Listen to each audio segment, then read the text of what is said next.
कल ताड़ना के अधिका। अब यहां ताड़ना का मतलब मारना नहीं है, ताड़ना का अर्थ हर जगह अलग है। ढोल के लिए ताड़ना मारना है। गंवार का मतलब क्या होता है? जो पढ़ा लिखा नहीं है, जो ज्ञानी नहीं है, उसके लिए ताड़ना क्या है? उसको बताना, उसका ध्यान रखना, कहीं कुछ गड़बड़ी ना करे, वहां ध्यान रखना ताड़ना है। शूद्र के लिए ताड़ना क्या है? ध्यान, वहां पर भी ध्यान रखना। जैसे ब्राह्मणी सब कुछ हैं, वैश्य ही सब कुछ हैं और क्षत्रिय सब कुछ हैं, ऐसा नहीं। ब्राह्मण क्षत्रिय वैश्य तीनों को मिलकर के ताड़ना, उनकी रक्षा करनी चाहिए, उनका ध्यान रखना चाहिए। वहां शूद्र के लिए ताड़ना का अर्थ यह है। पशु के लिए ताड़ना क्या है?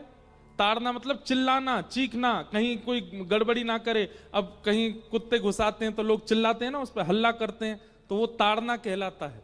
वहां पशु के लिए ताड़ना वो है। अब नारी के लिए ताड़ना क्या है? ताड़ना का मतलब वहां रक्षा है। नारी कौन है? नारी रत्न है। आपको पता है 14 रत्न निकले थे समुद्र मंथन में।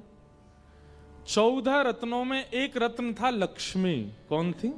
लक्ष्मी। और माताओं को क्या कहा जाता है? लक्ष्मी। रत्न को सबके सामने उजागर नहीं किया जाता, रत्न को रक्षा करके, रखवाली करके, बहुत संभाल करके रखा जाता है। इसलिए नारी के लिए संभालना, रक्षा करना ताड़ना है। लोगों ने उसका गलत अर्थ लगा दिया। ऐसे ही हमारी संस्कृत भाषा में एक शब्द के अनेक अर्थ होते हैं और कई बार परिस्थिति अनुसार, व्यवहार अनुसार उसका अर्थ बदल जाता है।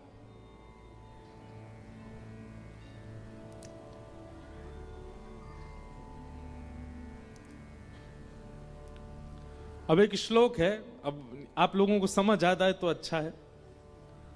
कौरवम पतितम दृष्ट्वा पांडवा हर्षमागत, केशवम पतितम दृष्ट्वा पांडवा हर्षमागत, हसन्ति कौरवः सर्वै हा हा केशव केशव। अब इसका सीधा सीधा भाव सुनिएगा। केशवम पतितम दृष्ट्वा, केशव को गिरता हुआ देख पांडवा हर्षमागत, सभी पांडव आनंदित हो गए। ऐसा हो सकता है? ठाकुर जी को गिरता हुआ देख पांडव हंसेंगे? और रुदंती कौरव सर्वई, सारे कौरव रोने लगे। हा हा केशव केशव, हा हा करके सब कौरव रोने लगे, अरे केशव अरे केशव। अब इसका अर्थ ये नहीं है। अब इसका अर्थ क्या है? केशवम पतितम दृष्ट्वा, किसी एक शव को, शव यानी कि मृतक को नदी में गिरता हुआ देख, केशवम पतितम दृष्ट्वा पांडवा हर्षमागत, नदी में रहने वाले जितने भी जीव जंतु थे वो आनंदित हो गए। आहा भोजन मिल गया, भोजन मिल गया। मछली कछुआ खुश हो गए कि देखो एक शव गिर रहा, अब इसको हम चुन चुन के खा जाएंगे। और रुदंती कौरव सर्वई, सारे कौरव, कौरव करने वाले, कौ कौन करता है? कौआ। सारे कौआ जो है वो क्या हुआ? रुदंती कौरव सर्वई, हा हा हमारा भोजन चला गया, भोजन चला गया। तो अनेक अर्थ होते हैं। तो हम क्या निवेदन कर रहे थे? तप यज्ञ, द्रव्य यज्ञ, योग यज्ञ, स्वाध्याय यज्ञ। स्वाध्याय का मतलब क्या होता है? स्वयं अध्ययनम। आप स्कूल पढ़ते हैं, आप घर आकर के ट्यूशन पढ़ते हैं, अपनी कोचिंग क्लासेस में पढ़ते हैं, तब तक आपका यज्ञ नहीं माना जाएगा। बच्चे ध्यान से सुनिएगा। उनका यज्ञ, उनका पुण्य, उनका दान, उनका सब कुछ तब माना जाता है। बच्चों को अनेक यज्ञों के समान फल प्राप्त होता है जब वो स्वयं पढ़ने बैठते हैं, एकांत में स्वयं पढ़ते हैं, स्वयं अध्ययन करते हैं। स्वाध्याय यज्ञ। और अंतिम यज्ञ कौन सा है? भागवत की कथा, ज्ञान यज्ञ। श्रीमद् भागवत सप्ताह कथा ज्ञान यज्ञ लिखा जाता है। ये 5 प्रकार के यज्ञ हैं। इसलिए अगर बच्चों के एग्जाम चल रहे हैं और वो यूं सोचें कि महाराज हमें तो कथा सुनने के लिए जाना है, वैसे आप स्कूल पढ़ने आए हो, कॉलेज जा रहे हो, कोई एग्जाम नहीं है, उसके बहाने झूठ बोल करके अगर कथा वथा में आ जाओ कभी कभी तो बात अलग है, उसके लिए कोई दोष नहीं। पर अगर आपके एग्जाम चल रहे हैं और फाइनल चल रहे हैं, उस समय आप अगर कथा में जाने की जिद कर रहे हो तो हम आपसे निवेदन करेंगे अभी पहले अपनी परीक्षाएं पूरी करें। और जितने भी बालकों के विशेष रूप से बोर्ड के एग्जाम चल रहे हैं, सबको हमारी शुभकामना, बहुत अच्छे से करो ताकि आप लोग हमारे भारत का भविष्य उज्जवल कर सको। तो आज कुछ प्रश्न आए हैं, जिज्ञासाएं आई हैं हमारे पास, हम जल्दी जल्दी उनका उत्तर देंगे, बहुत ध्यानपूर्वक सुनिएगा सब लोग। एक भैया ने प्रश्न किया है कि महाराज जब नारद मुनि अगर भगवान नारायण के अवतार हैं तो श्रीमद् भागवत में उनका पूर्व चरित्र क्यों कहा गया? नारद जी ठाकुर जी के भक्त हैं, पूर्ण अवतार नहीं है ठाकुर जी के। नारद जी भगवान के भक्त हैं, इसलिए उनका चरित्र पूरा कहा गया है, पूर्व जन्म की कथा बताई गई है, इसलिए ये संशय समाधान। फिर दूसरा किसी ने कहा है आपको अपने ठाकुर जी को गाल पर चंदन लगाने का मन करता है, क्या करें, ये ऐसा पूछा गया है। आपकी अनुकूलता, देखो अपने मन से ठाकुर जी को नहीं तैयार करना चाहिए। हमारे श्री गिरधर लाल जी का नित्य का जो श्रृंगार होता है वो एक प्रणाली के अनुसार होता है, उसमें जैसे वर्ण के वस्त्र जिस दिन बताए गए हैं वैसा ही श्रृंगार ठाकुर जी का होता है। क्योंकि देखिए आप श्रृंगार करते हैं अपने भाव से, पर ठाकुर जी नित्य लीला में हैं, वो आपके घर भले ही बैठे हैं, आपसे श्रृंगार करा रहे हैं, पर ठाकुर जी की नित्य एक अंतरंग लीला चल रही है। और वहां ठाकुर जी ऐसी पोशाक पहन के जाएंगे जिस पोशाक से किशोरी जी प्रसन्न हो। इसलिए प्रणालियों के अनुसार ठाकुर जी की सेवा होनी चाहिए।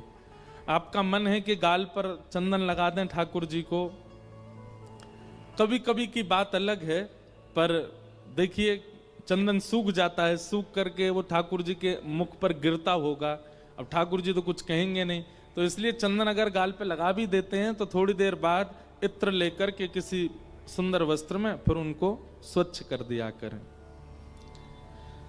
फिर किन्हीं का प्रश्न है कि शारीरिक कर्म करते हुए भगवत प्राप्ति कैसे हो, आदि आदि सब, ये अधिकतर प्रश्न आता है। अब आप मुझे एक बात बताइए, क्या व्यक्ति संसार छोड़ करके ही भजन करता है क्या? नहीं। हम एक बात हमेशा अपनी कथा में कहते हैं कि मानव को नाटक करना बहुत अच्छा आता है। हम लोग नाटक करना बहुत अच्छा जानते हैं, और हम लोगों को एक कला और आती है, मन से कुछ तन से कुछ। कई बार हम मन से किसी व्यक्ति को नहीं चाहते, लेकिन वो सामने आ जाता है तो हम क्या कहते हैं, भैया तुम बहुत अच्छे हो, हमको बहुत अच्छे लगते हो, देखो तुम्हारी वो बात हमको बहुत बढ़िया लगी, तुम्हारा ये काम बहुत, जबकि मन से बिल्कुल नहीं पसंद है, लेकिन व्यवहार में हम लोग नाटक करते हैं ना उसके आगे। ठीक वैसे ही संसार में रहने के लिए आपका कर्म व्यवहार है, वो आपको करना पड़ेगा। वहां आप तन को लगाइए, लेकिन मन में सदा श्री राधा रानी को विराजमान करके रखो, मन में सदा वृंदावन को विराजमान करके रखो, मन से सदा श्री वृंदावन को याद करो। आपने शायद अपने भाव में यह भी कहा है कि नहीं, वो दूसरे हैं शायद। तो इसलिए दो व्यवहार करो, तन से आप कर्म करो, किस लिए? जब तक जीवन है, जब तक प्राण है, तब तक मुझे अपने कर्तव्यों का निर्वहन करना है, पर मन से सदा श्री जी का, सदा वृंदावन का स्मरण करो। फिर किन्हीं का भाव आया है, मेरा नाम गोविंद है और मैं थोड़ा शरारती स्वभाव को हूं।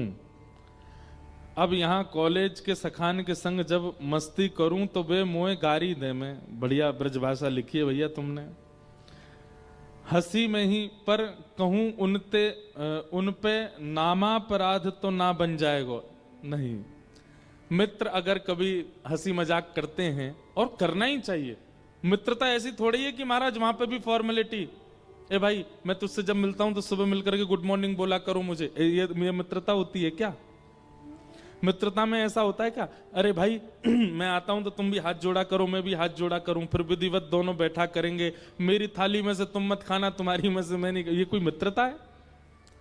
ये तो फॉर्मेलिटी होती है, बाहरी लोगों के साथ में होता है, मित्र के साथ तो व्यवहार अलग होता है।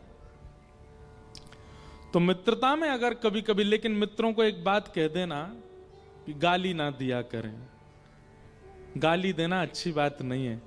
आपको बहुत ही गुस्सा आता है और बहुत ही कुछ कहने की मन हो मित्र से, तो आप पागल कह सकते हो, बस इससे बड़ी गाली मत देना। हम लोग सारी कड़वी गालियां ही क्यों देते हैं? हम तो कभी कभी कथा में कहते हैं मैंने गालियों का नाम बदल दो। किसी में बहुत गुस्सा आवे तो उससे कहने, हे गुलाब जामुन इधर आ। मीठी मीठी गाली तो अच्छा है ना, मित्रता और बढ़िया लगेगी आपको। कई सारे नाम बड़े विचित्र हैं हमारे यहाँ, ड्राई फ्रूट्स के, सब्जियों के, और क्या कहते हैं, कई कई स्थानों के प्रसाद के व्यंजन भी बड़े विचित्र होते हैं नाम उनके। आज हमने कुछ खाया था, मैं नाम भूल गया उसका, है डुस्सू क्या डुस्सू ना क्या डुस्सा ये बोल रहे हैं डुस्सू डुस्का है, डुस्का डुस्का। अब बताओ, हम ब्रजवासियों के लिए तो यही गा रहे हैं, डुस्का इधर आ, हम तो उसको डुस्का ही बोल रहे। अब है तो वो व्यंजन का नाम, लेकिन आप प्रेम में, मित्रता ही तो है, आपका सखत्व भाव ही तो है, उसमें गाली ही क्यों देनी है आपको? कुछ ऐसा अभी हम थे हिमाचल प्रदेश में, वहां हमने एक दिन एक व्यंजन खाया, उसका नाम था बबरू। क्या नाम था? बबरू। एक सब्जी खाई, भारत की सबसे महंगी सब्जी, उसका नाम था गुच्छी। एक मनाली में एक डिश बनती है सिड्डू। अलग अलग व्यंजन है। एक ड्राई फ्रूट है, उसका नाम है चिलगोजा। तो जो आपकी मित्र मंडली में नेक्सा सा डोलता रहता हो, इधर उधर फुदकता, उसका नाम इधर दो चिलगोजा। ए चिलगोजा इधर आ। तो गाली क्यों देनी है? ऐसे मीठे मीठे नाम रख दो ना, ऐसी बढ़िया बढ़िया बातों से बुलाते रहा करो एक दूसरे को। तो अपराध तो नहीं लगेगा उनको, मित्रता में तो सब है, लेकिन उनको ये वाली बात बता दीजिएगा कि महाराज जी ने मंच से क्या कहा है, और इसका वो ध्यान रखें। अब ज्यादा गालियां नहीं देनी है। गाली क्यों देनी? आप देखो गाली में क्या करते हो, आप किसी के परिवार को गालियां देते हो। वैसे तो आप नवरात्रियों में माताओं को पूजते हो, देवियों का वंदन करते हो, गाली में उन्हीं का ही अपमान करते हो। नहीं देना चाहिए। हम एक बात आपसे कह दें भैया, स्पष्ट रूप से याद रखिएगा, जिह्वा को जितना हो सके उतना पवित्र रखने का प्रयास किया करो, बोली चाली में भी और खान पान में भी। आपका जीवन में पतन नहीं होगा अगर आपने जिह्वा को शुद्ध रखा तो। लेकिन इस जिह्वा पर आप कुछ भी खा लेते हो और इस जीभ से आप कुछ भी बोल देते हो, तो आपके संग कुछ भी करने में यमराज को, ठाकुर जी को संकोच नहीं होगा। इसलिए जितम सर्वम, श्रीमद् भागवत जी कहती हैं, जितम सर्वम जिते रसे।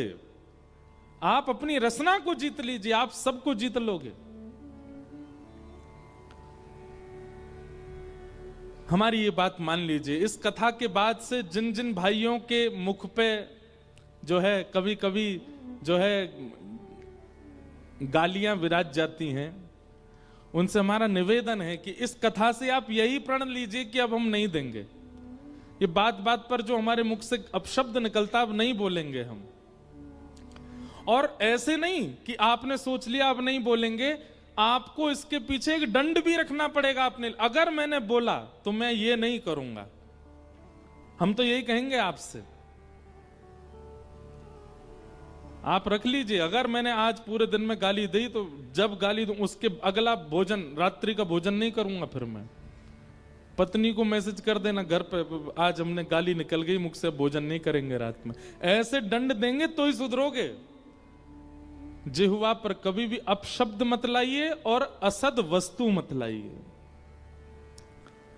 हमें सुनकर के थोड़ा सा कष्ट तो हुआ, पर हमारे झारखंड के लोग थोड़े कभी कभी खान पान में अशुद्धता कर देते हैं। हमारी प्रार्थना है भैया आपसे, मत कीजिए। आपने अगर अपनी जीव को संभाल लिया तो आपकी सारी इंद्रियां आपके वश में आ जाएंगी, और ये लूली बाई अगर आपके बस में नहीं आई तो फिर कोई बस में नहीं आएगा। एक भी हड्डी नहीं है इनके अंदर।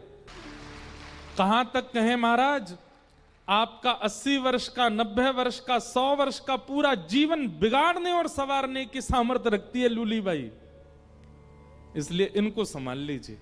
आप कानों को मत संभालो, नेत्रों को मत संभालो, आदि आदि इंद्रियों को रहने दो जैसी हैं।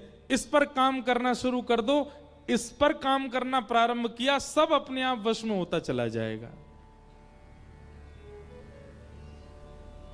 कई लोग कहते हैं हम अपने नेत्रों को अपने कंट्रोल में नहीं कर पाते, हम कानों को कंट्रोल नहीं कर पाते, हमको दूसरों की गपशप सुनने में ज्यादा ही अच्छा लगता है, हमको वार्ताएं सुनना बहुत ज्यादा ही अच्छा लगता है, हमको एक दूसरे की चुगली सुनना आदि आदि, इन सब में हमको सुख मिलता। ऐसी बातें लोग कहते हैं। कान वश में नहीं है। आप जीव को वश में करना प्रारंभ करो, सब इसी के वश में है। ये अगर सुधर गई तो सब सुधर जाएंगे। जितम सर्वम जिते रसे। तो ये इन भैया को हम बात बता रहे हैं। अभी तक तो अपराध नहीं लगा, लेकिन अब अपने मित्रों से कहना भाई गाली वाली देना बंद करो, नहीं देना है। फिर किन्हीं का भाव है, मेरा नाम प्रतीक चक्रवर्ती है, मैं ब्राह्मण कुल में जन्मा हूं, मैंने 1.5 साल पहले गुरु दीक्षा ली है, आदि आदि भाव में आप कह रहे हैं कि मेरा मन किसी भी वस्तु में नहीं लग रहा है। हर वक्त लगता है कुछ बहाना करूं और घर से वृंदावन चला जाऊं। वृंदावन जाता हूं तो वहां से आने में बहुत रोना आता है, रास्ते भर रोता हूं। लौटने में गुरु मंत्र युगल रूप का मिला है, पर ध्यान राधा रानी पर लगा रहता है। मेरे ऊपर पत्नी, माता, 1 वर्ष के पुत्र और आदि आदियों की जिम्मेवारियां हैं। मुझे लगता है मेरा हालत आत्मदेव जैसा है। जिम्मेदारी से कृपया मार्गदर्शन करें। हमारी एक बात सुनिए। हमने कथा में अनेक बार कहा है, आप इस वक्त धर्म की स्थिति में हो कि आपको देह को वहां पहुंचाने की इच्छा होती है, देह को वृंदावन में रखने की इच्छा होती है। हमसे पूछो, हमारा तो जन्म वृंदावन का, 2-2 महीने तक वृंदावन नहीं जाते, 3-3 महीने तक वृंदावन नहीं जाते। 22 दिसंबर को हम घर से निकले। आज तारीख क्या है? आज तारीख क्या है? 17 फरवरी। अभी तक हम घर नहीं गए, और हम घर कब जाएंगे? 14 मार्च को। तब तक हम बाहर ही हैं। तो हमारी स्थिति तो आपसे भी बुरी हो जानी चाहिए, पर नहीं। हम जिस नगर में, जिस प्रांत में, जिस शहर में जाते हैं, वहीं वृंदावन प्रकट कर देते हैं। क्यों? क्योंकि वृंदावन शरीर उपस्थित करने वाला स्थान नहीं है, वो मन की उपस्थिति होनी चाहिए। आपके ऊपर जिम्मेवारी है अभी अपनी माता जी की, पत्नी की, 1 साल के बालक की। या तो सबको लेके वृंदावन चले जाओ। नहीं मान रहा, आपका तन नहीं रह पा रहे, तो सबको लेके वृंदावन जाओ। पर हमें यह बात कहने में भी यूं लगता है कि ठाकुर जी यूं कह रहे होंगे, नेक्स्ट वृंदावन यहां में जगह है ना है, तू और भर दे लोग अन्य, कितनी भीड़ रह जाएगी। पर अगर आपका तन बिल्कुल ही नहीं रह पा रहा है, बिल्कुल जैसे बिना जल की मछली की भांति हो गए हो कि प्राण ही चले जाएंगे, तो सबको लेके वृंदावन चले जाओ। हमारे श्री हरिराम व्यास, वृंदावन रस को जिन्होंने बहुत गाया, श्री हरिराम व्यास जी, उनके चरित्र में आता है कि हरिराम व्यास जी एक बार वृंदावन गए, फिर लौट करके नहीं आए। उनके घर परिवार के लोगों ने, पत्नी बच्चों ने खूब बुलाने का प्रयास किया। सब लोग इधर देखो, ध्यान से सुनो, विशेष रूप से आगे वाले। हरिराम व्यास जी लौट करके नहीं गए। तब श्री हरिराम व्यास जी के परिवार वालों ने हितरवंश महाप्रभु जी से कहा कि हम क्या करें, ये वापस नहीं जाते हैं। और वहां परिवार है, घर है, और हरिराम व्यास जी बहुत विद्वान थे, ओरछा बुंदेलखंड के निवासी थे। इतने सारे इनके अनुयायी हैं, ये वहां जाकर के भक्ति का प्रचार करेंगे तो और वैष्णवों का कल्याण होगा। आप इनको आज्ञा दीजिए कि ये जाएं। तो महाप्रभु जी ने मन बना लिया कि हम श्री हितरवंश महाप्रभु, जिन्होंने श्री राधा वल्लभ लाल जी को विराजमान किया, उन्होंने मन बना लिया कि हम हरिराम व्यास जी को आज्ञा कर देंगे कि आप जाओ, ओरछा में रहो। तो श्री हरिराम व्यास जी को जैसे ये बात पता चली कि महाप्रभु जी मुझे आज्ञा देने वाले हैं कि तुम वापस चले जाओ, रोने लगे, बिलखने लगे। वृंदावन के रूख हमारे, मात पिता गुरु बंधु, लिपट लिपट करके वृंदावन के एक एक वृक्ष से रोने लगे हरिराम व्यास जी। बोले भैया, मेरे भैया यही हैं, मेरी माता यही हैं, मेरे पिता यही हैं, मेरे सर्वस्व ये वृंदावन के वृक्ष ही हैं, मैं इन्हें छोड़ के कैसे जाऊं। और कहीं कहीं ऐसा वर्णन आता है कि काली मुख पर पोत करके हरिराम व्यास जी विचरण करने लगे। किसी ने कहा, व्यास जी आपने मुंह काला क्यों कर लिया? बोले, वृंदावन को पीठ दिखाने वाले की यही स्थिति होनी चाहिए। वो ऐसी स्थिति में आ गए थे कि वृंदावन नहीं छोड़ पा रहे थे। तब हितरवंश महाप्रभु ने जब उनकी ये दशा देखी, रो रो करके बुरा हाल, प्राण निकलने को हो रहे हैं, तब महाप्रभु जी ने कहा, भैया देखो, इसने वृंदावन को पकड़ा होता तो मैं आज्ञा कर देता और ये वृंदावन छोड़ के चला जाता, पर इसने वृंदावन को नहीं पकड़ा है, वृंदावन ने इसको पकड़ा है, ये नहीं जा पाएगा यहां से। तो अभी आपकी जो स्थिति है, जिन भैया का ये भाव है, आपने वृंदावन को पकड़ा है। वृंदावन अगर आपको पकड़ेगा तो आप रांची में ही वृंदावन प्रकट कर दोगे, रांची में ही वृंदावन का अनुभव करने लग जाओगे। इसलिए हमारी प्रार्थना है, कथाएं सुनकर के, नाम जप करके, अपने कर्तव्यों का निर्वहन करके नित्य मानसी भाव से वृंदावन का दर्शन कर लिया करो। और नहीं हो पा रही है ये बात तो फिर सबके सहित वृंदावन में बस जाओ। और वृंदावन में बसना इतना आसान नहीं है, किशोरी जी कृपा करेंगे तो ही संभव हो सकता है। तो इसलिए या तो मानसिक भाव से यहीं से वृंदावन को, मन को वृंदावन में छोड़ दीजिए, और नहीं रह पा रहे हैं वृंदावन के बिना तो सबके सहित वृंदावन चले जाओ।